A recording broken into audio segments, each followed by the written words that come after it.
রান্না করার আগে যদি সবকিছু গুছিয়ে নেওয়া যায়, হাতের কাছে নিয়ে আসা যায়, তাহলে রান্না করতে খুব বেশি একটা ঝামেলা হয় না। তাই আমিও সবকিছু গুছিয়ে নিয়ে তারপরে হচ্ছে রান্না করাটা স্টার্ট করব। হ্যালো এভরিওয়ান, কেমন আছো তোমরা সবাই? আশা করছি অনেক বেশি ভালো আছো, আমিও ভালো আছি। আর আজকে তোমাদের সাথে চলে আসলাম একদম দুপুরবেলা রান্না বান্না নিয়ে। তো চলো আজকে রেসিপিগুলো শেয়ার করা যাক। ফার্স্টে তো আমি সব সবজিগুলো কেটে ধুয়ে নিয়েছি, সাথে ধনেপাতা কাঁচামরিচগুলো কেটে নিয়েছি যাতে পরবর্তীতে আর ঝামেলা না হয়। আজকে টমেটো আলু তরকারি রান্না করব, যেটা আমার খুবই পছন্দের। আর আমি কাঁচামরিচ তো তরকারিতে দেই, সাথে তো ডাল থাকেই। বেগুন ভাজি করব, যেটা প্রাচীর অনেক পছন্দ। কাঁকরোলগুলো সিদ্ধ করে রেখেছি, রাতে আমি কাঁকরোলের পুর করব। তো এখন হচ্ছে আগে আমি বেগুনগুলো ভেজে নেব, তারপরে আমি তরকারিটা বসিয়ে দেব। আগে ভাজিটা করে নেই। আর প্রাচ্য যেহেতু শুনেছি বেগুন ভাজি হবে, ও ভাজি করার পরে একটা দুটো নিয়ে খেয়ে ফেলে। ওর বেগুন ভাজি খুব বেশি পছন্দ, আমারও বেগুন ভাজি অনেক পছন্দ। আর আমার মনে হয় আমার মতো অনেক বাঙালিরই বেগুন ভাজি অনেক পছন্দ। সাথে যদি একটা কাঁচামরিচ থাকে, গরম ভাতের সাথে একদম জমে ক্ষীর। তারপরে চলেন তো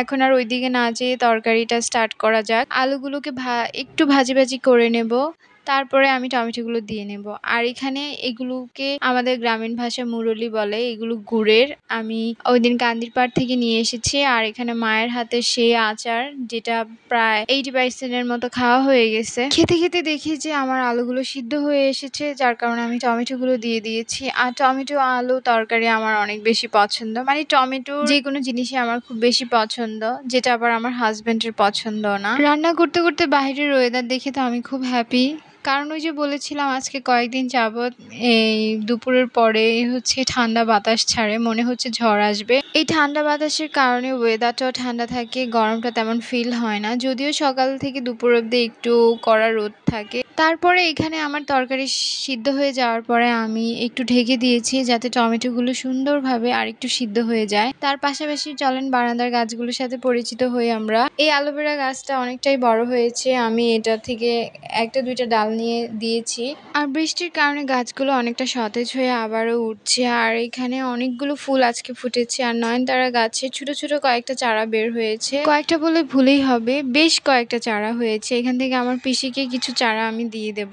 তো গাছগুলোকে দেখে এসে দেখি যে রান্নাঘরে অলরেডি তরকারিটা সিদ্ধ হয়ে গিয়েছে, তাই আমি হচ্ছে সামান্য পরিমাণ জল দিয়ে দিলাম। এখন ঢেকে দেবো, তরকারিটা হতে থাক। তার পাশাপাশি আমি হচ্ছে থালা বাসনগুলো একটু ধুয়ে নেব, যেহেতু রান্না অলমোস্ট ডান। এখন গুছানো গাছানো বাকি। আজকে আবার আমি ঘরটার একটু ঝাড়বো, মুছবো, কারণ রং করার পর থেকে প্রায় একদিন পর পর ঘরটা মোছা লাগছে। এত বালু বালু লাগছে ঘরের মধ্যে, প্রতিদিন 2 বেলা মুছলেও মনে হয় ঘর থেকে আর বালু যাচ্ছে না। তো এখন হচ্ছে রান্নাঘরটা ক্লিন করা অলমোস্ট কমপ্লিট। তরকারিটা নামিয়ে নেব, যেহেতু এটার বলক চলে আসছে। তো আজকের রেসিপিগুলো আবারও আমি আপনাদেরকে বলে দেই।